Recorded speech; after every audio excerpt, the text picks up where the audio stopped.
அனைவருக்கும் வணக்கம் நண்பர்களே. இன்னைக்கு நம்முடைய வேலியிருக்க பைமை சேனலை எதை பற்றி பார்க்க போகிறோன்னா, வீட்டுக்குள்ள குலதெய்வம் குடிக்கொள்ள என்ன வாரி செய்யலாம். உங்கள் வீட்டில் குலதெய்வத்தினுடைய அருள் நிலைத்திருக்க இந்த ஒரு எளிய பரிகாரத்தை செய்து பாருங்க. உங்கள் வீட்டில் இருக்கக்கூடிய அனைத்து விதமான கஷ்டங்களும் நீங்கி வீட்டில் தடையில்லாமல் சுப காரியங்கள் நடைபெறுங்க. இந்த வீடியோ உங்களுக்கு பயனுள்ள தகவல்கள் நிறைந்ததாக இருக்கும். அதனால் வீடியோவை எந்த இடத்துலையுமே ஸ்கிப் பண்ணாமல் பாருங்கள். இது போன்ற சுவாரஸ்யமான பதிவுகளை தெரிஞ்சுக்கொள்ள மறக்காமல் வேலியிருக்க பைமை சேனலை சப்ஸ்கிரைப் பண்ணிக்கோங்க. லைக் பண்ணுங்கள், ஷேர் பண்ணுங்கள், கமெண்ட் பண்ணுங்கள்.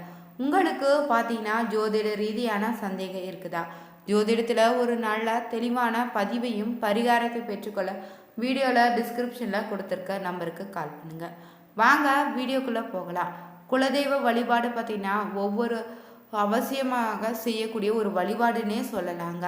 இஷ்ட தெய்வ வழிபாடு கிராம தெய்வ வழிபாட்டில் இருந்து இது முற்றிலுமே மாறுபட்டதுன்னே சொல்லலாம். ஒரு குலத்தில் பல தலைமுறைகளுக்கு முன்பு வாழ்ந்து குலத்திற்காக தியாகம் புரிந்து மறைந்தவர்களை தான் நாம் தெய்வமாக வழிபடுவதாக குலதெய்வ வழிபாடுன்னு சொல்லலாங்க. தெய்வமாக இருந்து அவர் குலத்தில் வருவவங்க காப்பதாக சொல்லப்படுதுங்க.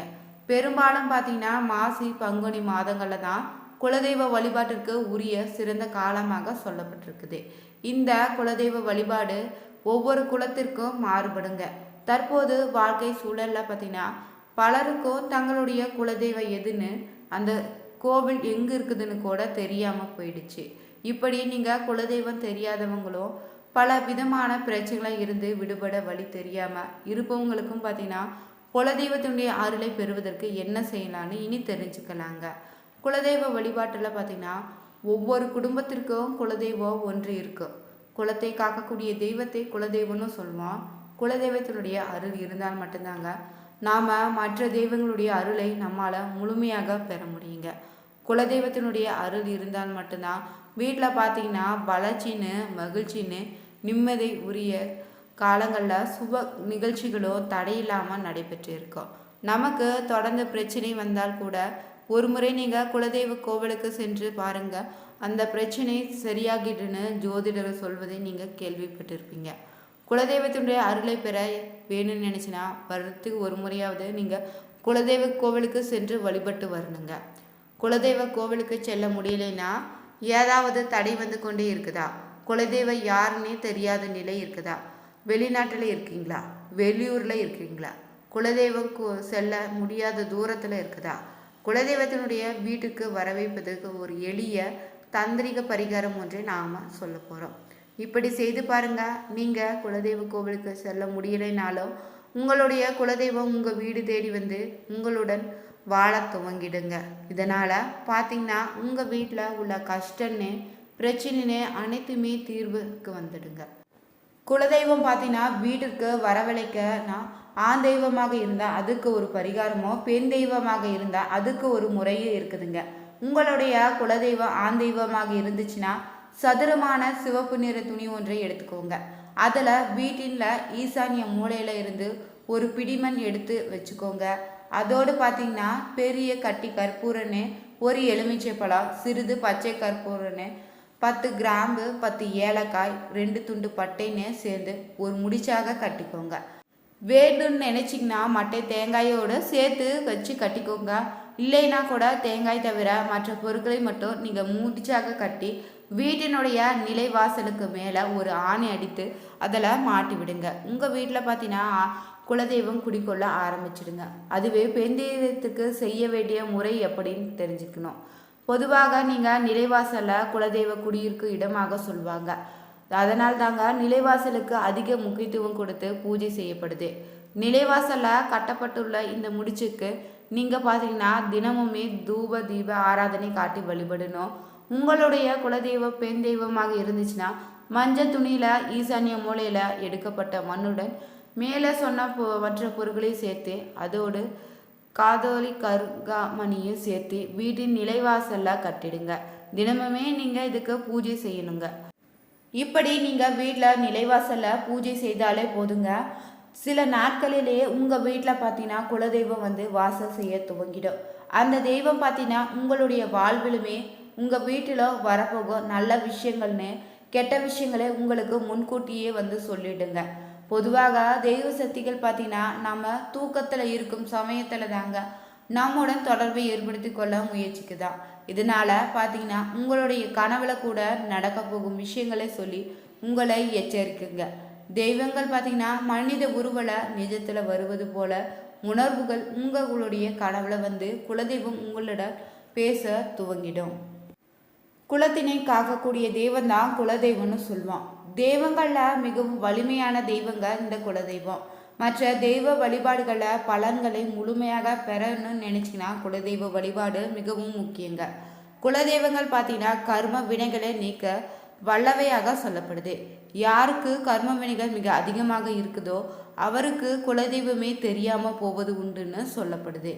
மற்ற நாட்களில் நீங்கள் குலதெய்வத்தை வழிபடுவதை விட பார்த்தீங்கன்னா பௌர்ணமி தினத்தில் நீங்கள் விரதம் இருந்து வழிபடுவது 100% பலனை உங்களுக்கு பெற்றுத்தருங்க.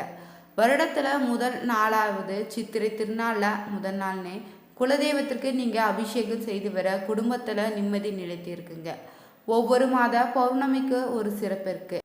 நீங்கள் மற்ற நாட்களில் குலதெய்வத்தை வழிபடுவதை விட பௌர்ணமி தினத்தில் நீங்கள் வழிபடுவது பார்த்தீங்கன்னா 100% பலனை உங்களுக்கு பெற்றுத்தருங்க. குலதெய்வ கோவிலுக்கு செல்ல முடியாத சூழ்நிலை இருந்துச்சுன்னா வீட்டிலே நீங்கள் குலதெய்வ படத்தை அலங்கரித்து உங்கள் வீட்டுக்கு பாரம்பரியமான முறையில் வழக்கமான வகையில் நீங்கள் படையலை வைத்து மனமுருங்க வழிபாடு செய்யலாங்க. பங்குனி சித்திரை மாத பௌர்ணமியில் மாதந்தோறும் வருகிற பௌர்ணமி என்று நீங்கள் மறக்காமல் குலதெய்வ வழிபாடு செய்வது சிறப்பான பலன்களை ஏற்படுத்தி தரும். நீங்கள் எந்த தெய்வத்தை வணங்குவதாக இருந்தாலும் முதல்ல வழிபட வேண்டிய தெய்வம் தாங்க குலதெய்வம். அனைத்து தெய்வங்களில் அனைத்து ஆசையும் கிடைத்து கொண்டே இருக்கணும்னு நினச்சிங்கன்னா குலதெய்வ வழிபாட்டை மறக்காமல் செய்துவாங்க. குலதெய்வ வழிபாட்டுன்னு நாம் செய்ய பார்த்தீங்கன்னா இஷ்ட தெய்வம்னு பரிகார தெய்வங்க உங்களுடைய வேண்டுதல்களை நிறைவேற்ற தொடங்கிடுங்க. குலதெய்வத்துக்கு நேர்த்திக்கடன் செலுத்துவதை முறையை செய்து வரணும். வருடத்துக்கு ஒரு முறையாவது சில குலதெய்வத்தை வணங்குவீங்க. குலதெய்வத்தை பார்த்தீங்கன்னா தினமும் வணங்கலாங்க. குலதெய்வ கோவிலுக்கு மாதந்தோறும் செல்லலாங்க. அமாவாசை பௌர்ணமி முதலான நாட்களில் குலதெய்வ வழிபாடு செய்வது நற்பலன்களை ஏற்படுத்தி தருங்க. குலதெய்வ கோவிலுக்கு பார்த்தீங்கன்னா நம்மால் முடிந்த திருப்பணிகள் கூட செய்யலாங்க. குலதெய்வ கோயிலுக்கு எண்ணெய் திரி போன்றவற்றை வாங்கி கொடுக்கலாங்க. குலதெய்வத்தை படையலிட்டு வணங்கி வந்தோம்னா அனைத்து கடவுள்களுடைய ஆசையும் அருளும் நமக்கு கிடைக்குங்க. குலதெய்வத்தினுடைய ஃபோட்டோ வீட்டில் வைக்கலாமான சிலருக்கு சந்தேகம் இருக்கும்.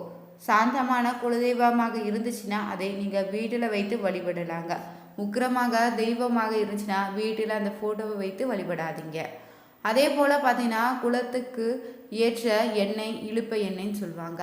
குலதெய்வம் மட்டும் இல்லைங்க, அனைத்து கடவுள்களில் சக்தியை ஈர்க்கும் தன்மை கொண்டதுங்க இந்த இழுப்ப எண்ணெய்.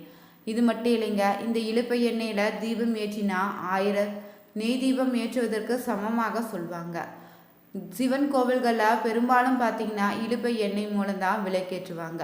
குலதெய்வத்தின் குடும்பத்துக்கு எப்போது கிடைக்குன்னு நினச்சிங்கன்னா வெள்ளிக்கிழமை பிரம்ம முகூர்த்த நேரத்தில் ஒரு அகல் விளக்கில் நீங்கள் இழுப்பை எண்ணெயை ஊற்றி 2 திரியை ஒன்றாக சேர்த்து குலதெய்வத்தினுடைய பெயரை உச்சரித்தவாறு தீபம் ஏற்றி வழிபடுங்க.